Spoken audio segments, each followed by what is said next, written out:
নমস্কাৰ ছাত্ৰ-ছাত্ৰীসকল এই ভিডিঅ'টোত মই সপ্তম শ্ৰেণীৰ অখণ্ড সংখ্যাৰ কিছুমান কি কৰিম ধৰ্মৰ বিষয়ে আলোচনা কৰিম ঠিক আছে ভিডিঅ'টো মনোযোগেৰে চাবা 1.2 কিতাপখন উলাই লবা তোমালোক আৰু বহি কলম উলাই লবা মোৰ লগে লগে লিখি যাবা ভিডিঅ'টো প্ৰথমে চাই লবা তাৰ পিছত ভিডিঅ'টো চাই চাই কৰাৰ অভ্যাস কৰিবা যোগ আৰু বিয়োগ প্ৰক্ৰিয়াৰ অধীনত অখণ্ড সংখ্যাৰ কিছুমান ধৰ্ম অখণ্ড সংখ্যা বিভিন্ন ধৰ্ম মানি চলে কি ধৰ্ম মানি চলে প্ৰথমে আমি চাম কি যোগ আৰু বিয়োগ প্ৰক্ৰিয়াৰ অধীনত অখণ্ড সংখ্যাৰ কিছুমান ধৰ্ম তাৰ পিছত প্ৰথম আমি চাম কি যোগৰ সাপেক্ষে আবদ্ধ ধৰ্ম ক্লোজাৰ প্ৰপাৰ্টি আন্ডাৰ এডিশন অৰ্থাৎ যোগৰ সাপেক্ষে আবদ্ধ ধৰ্মটো মানি চলে নে নচলে আবদ্ধ ধৰ্ম কি আমাৰ টেবুলত তোমালোকক বুজাই দিছে এৰ মানটো কিমান লৈছে আমাৰ -4 বিৰ মান কিমান লৈছে 3 এটা a আৰু b যোগৰ সাপেক্ষে কৈছে না আমাক যোগৰ সাপেক্ষে কৈছে গতিকে আমি যোগ কৰিছো a আৰু b যোগ কৰিছো তাৰ মানে কি a এৰ মান b এৰ মান যোগ -4 + 3 যোগ কৰি দিছো যোগ কৰিলে কিমান হৈছে -4 + 3 = -1 তো -1 টো আমি চাম ই অখণ্ড সংখ্যা হয় নে নহয় হয় তোমালোকে ভালদৰে জানা যে -4 অখণ্ড সংখ্যা 3 অখণ্ড সংখ্যা আৰু -1 ও কি আমাৰ এটা অখণ্ড সংখ্যা গতিকে আমি কি ক'ব পাৰো যোগৰ সাপেক্ষে অখণ্ড সংখ্যা আবদ্ধ ধৰ্মটো মানি চলে ঠিক আছে মই আৰু এটা উদাহৰণ দিছো কিতাপত আছে এটা আমি কি লৈছো ধনাত্মক লওঁ a = কিমান ললো 2 b = কিমান লৈছো 3 তেকে a + b = 2 আৰু 3 a আৰু b ৰ মানটো বহাই দিয়া 2 + 3 মান কিমান হ'ব 5 এই 5 টো অখণ্ড সংখ্যা হয় নে নহয় হয় গতিকে যোগৰ সাপেক্ষে অখণ্ড সংখ্যা কি আবদ্ধ ধৰ্মটো মানি চলে আবদ্ধ ধৰ্ম মানে কি এৰ মান আমি কিবা এটা লম বিৰ মান কিবা এটা সংখ্যা লম তাক আমি কি কৰি দিম যোগ কৰি দিম যোগ কৰাৰ পিছত যেটো যোগফল পাম হি আকৌ যদি অখণ্ড সংখ্যা হয় বা অখণ্ড সংখ্যাৰ থোপৰ ভিতৰত থকা যিকোনো এটা সংখ্যা হয় তেতিয়াহ'লে আমি কি কম হয় যে অখণ্ড সংখ্যাই যোগ প্ৰক্ৰিয়াৰ সাপেক্ষে আবদ্ধ ধৰ্মটো মানি চলে ইয়াত আমি দুটা ধনাত্মক লৈছো এবাৰ এটা ধনাত্মক এটা ঋণাত্মক লওঁ এটা কি লৈছো আমি a = 5 b কি লৈছো আমি -7 লৈছো ধৰা ঠিক আছে যিকোনো ললে হ'ব এতেকে a + b = এৰ মান বহাই দিয়া +5 প্লাস চিন আছে প্লাস দিয়া b ৰ মান কিমান -7 হয়নে 5 - 7 কিমান হ'ব -2 -2 টো তোমালোকে কোৱা এতিয়া অখণ্ড সংখ্যা হয় নে নহয় হয় তোমালোকে ভালদৰে জানা গতিকে আমি দুটা যিকোনো অখণ্ড সংখ্যা লৈছিলো এটা লৈছিলো 5 এটা লৈছিলো -7 এই দুটা আমি যোগ কৰি দিলো যোগ কৰাৰ পিছত আমি কি পালো এটা সংখ্যা পালো সেই সংখ্যাটো আকৌ অখণ্ড সংখ্যাই হয় গতিকে আমি কি ক'ব পাৰো এইটো আৰু এইটো উদাহৰণৰ পৰা যে অখণ্ড সংখ্যাই যোগ প্ৰক্ৰিয়া সাপেক্ষে এইটো কি যোগ প্ৰক্ৰিয়া সাপেক্ষে আবদ্ধ ধৰ্মটো মানি চলে এটা আমি বিয়োগৰ এটা চিন্তা কৰো একে উদাহৰণ লৈছো আমি ঠিক আছে এইটো উদাহৰণ লৈছো কিমান লৈছো আমি a = 2 b = 3 এতেকে a - b এর মানটো বহাই দিয়া এর মান কিমান আছে 2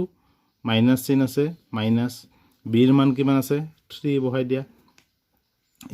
2 - 3 কি হ'ব -1 এটো কেনেকৈ বিয়োগ কৰে জানা তোমালোক এটা ইয়াতে কি আছে প্লাস এটা কি চিন আছে মাইনাস ঠিক আছে যদি প্লাস আৰু মাইনাস আমাৰ লগ লগাব লগা হয় তেতিয়ালে কি হ'ব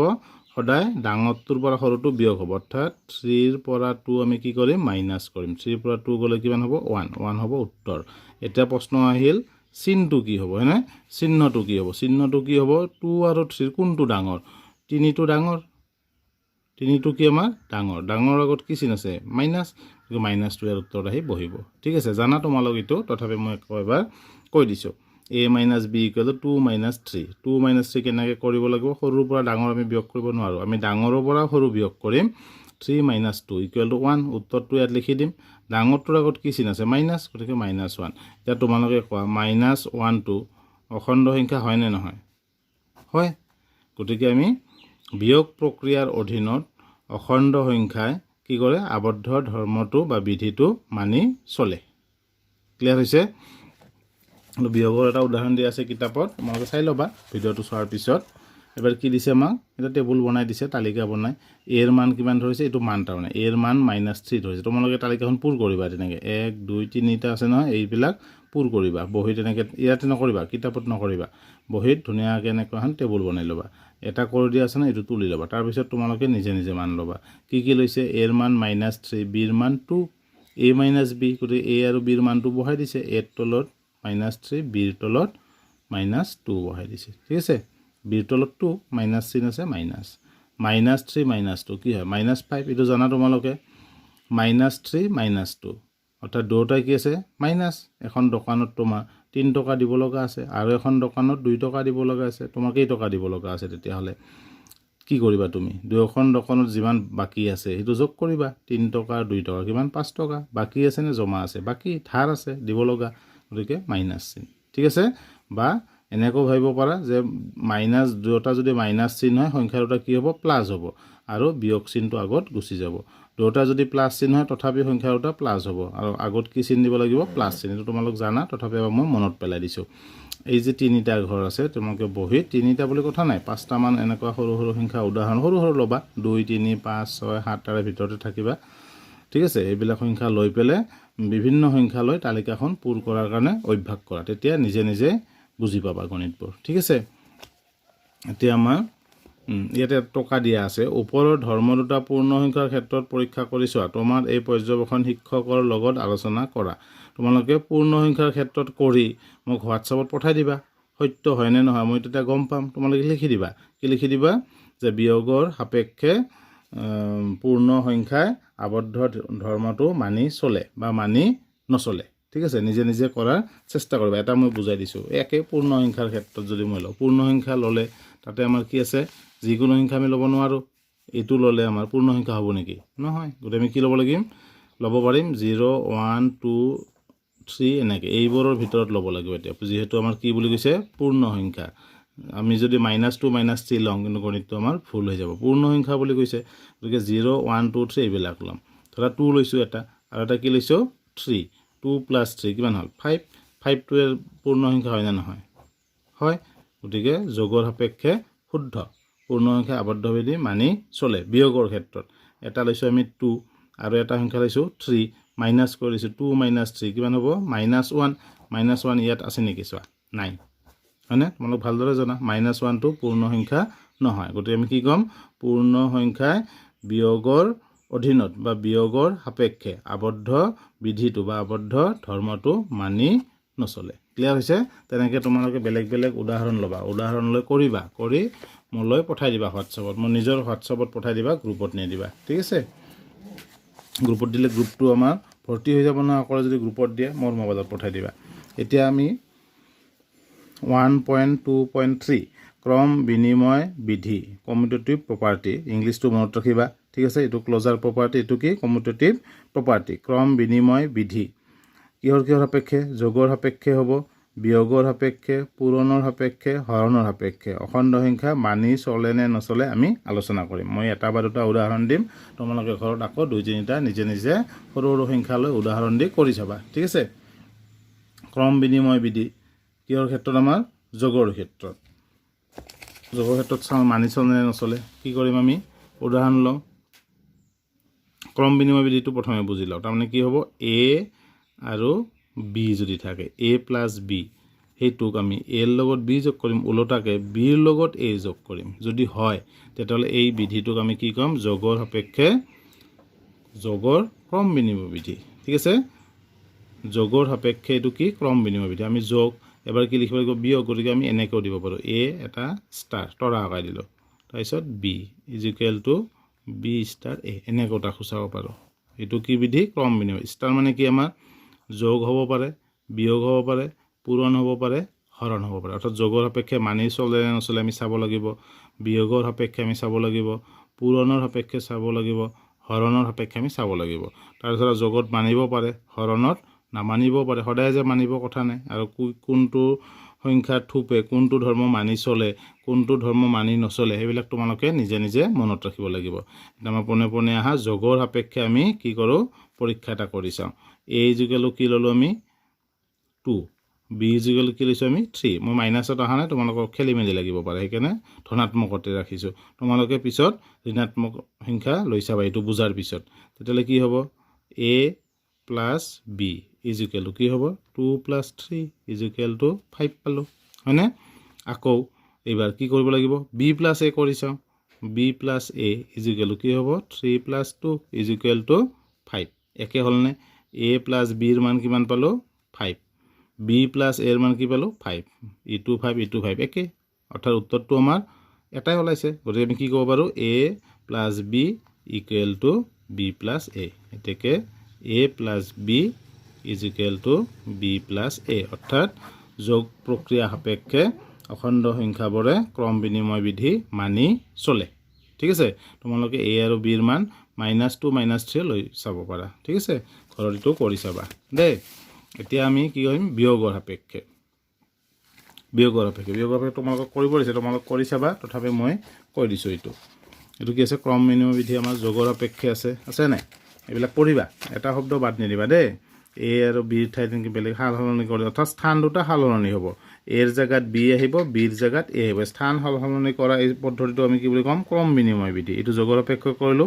বিয়োগৰ সাপেক্ষে তোমালোকক কৰিব দিছে যে অখণ্ড সংখ্যায় বিয়োগ প্ৰক্ৰিয়াৰ অধীনত ক্ৰম বিনিময় বিধি মানি চলে নে নচলে তোমালোকক কৰিব দিছে মই এইটো সহায় কৰি দিছোঁ তোমালোকক অকমান a ৰ মান কি ল'ম আমি 2 b ৰ মান কি ল'ম 3 তেতিয়াহ'লে কি হ'ব আমাৰ a - b =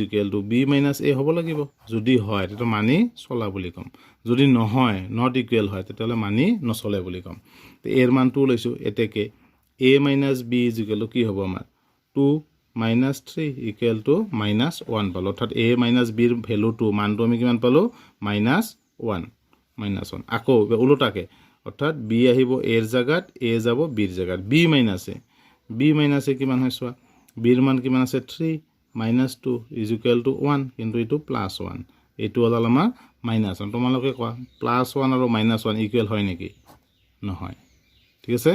এতিয়াকে আমি কি লিখি দিম a - b not equal to b - a অৰ্থাৎ আমি কি গম পালো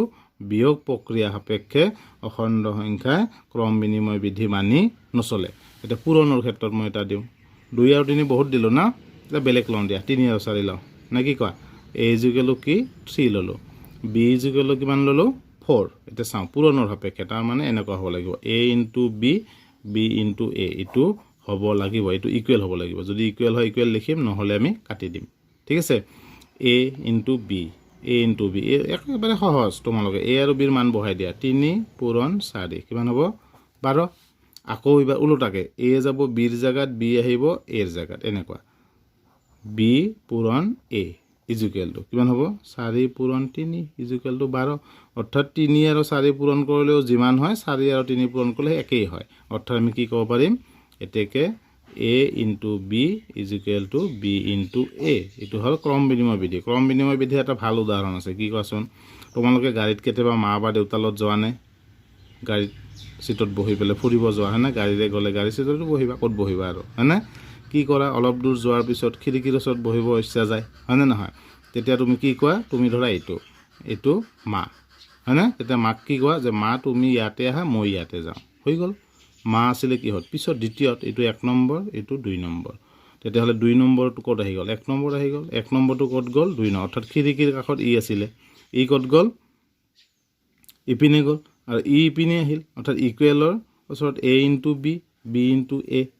খিৰিকীৰ ওচৰত যি আছিল সি কোন পিনে আহিল গাড়ীৰ ভিতৰ পিনে আহিল আৰু গাড়ীৰ ভিতৰ পিনে যোনে আছিল সি ক'ত গ'ল খিৰিকীৰ কাষত গ'ল বুজি পাইছা অৰ্থাৎ বাওঁফালে থকাটো সোঁফালে গ'ল সোঁফালে থকাটো বাওঁফালে এইটো কি আছে আমাৰ লেফটত আছে বাওঁফালে ই আছে সোঁফালে এইটো খণ্ডত কি হ'ল b আহিল আমাৰ বাওঁফালে a গুচি গ'ল কোন পিনে ইয়াতে কোনফালে আছিল b ৰ বাওঁফালে ইয়াতে সোঁফালে গ'ল অৰ্থাৎ a এনেকুৱাকৈ লিখিব পাৰি সাধাৰণটো b ষ্টাৰ দিয়া হয়তো তাৰমানে পূৰণ হ'লে পূৰণ হ'ব যোগ হ'লে যোগ হ'ব বিয়োগ হ'লে বিয়োগ হ'ব হৰণ হ'লে হৰণ হ'ব ইয়াতো একে পূৰণ হ'ব পাৰে যোগ হ'ব পাৰে বিয়োগ হ'ব পাৰে হৰণ হ'ব পাৰে আমি ষ্টাৰ দিলে সাধাৰণ বুজায় পূৰণ হ'লে পূৰণ দিম বহাই ঠিক আছে তেতিয়াহ'লে আমি কি গম পালোঁ ফাইনেলি যে অখণ্ড সংখ্যায় পূৰণৰ ক্ষেত্ৰত ক্ৰম বিনিময় বিধি মানি চলে বিয়োগত মানি নচলে হৰণত এটা চাওঁ হৰণত কি হ'ব আমাৰ ধৰা 4 আৰু কিমান ল'লোঁ 2 তেনেহ'লে 4 2ৰে ডিভাইড কৰিছোঁ কিমান হ'ব 2 আকৌ 2ক যদি আমি 4ৰে ডিভাইড দিওঁ কিমান হ'ব হাফ হ'ব টু আৰু হাফ একে নেকি একে নহয় গতিকে হৰণ প্ৰক্ৰিয়া সাপেক্ষে আমাৰ কি হ'ব মানি নচলে ঠিক আছে মনত ৰাখিবা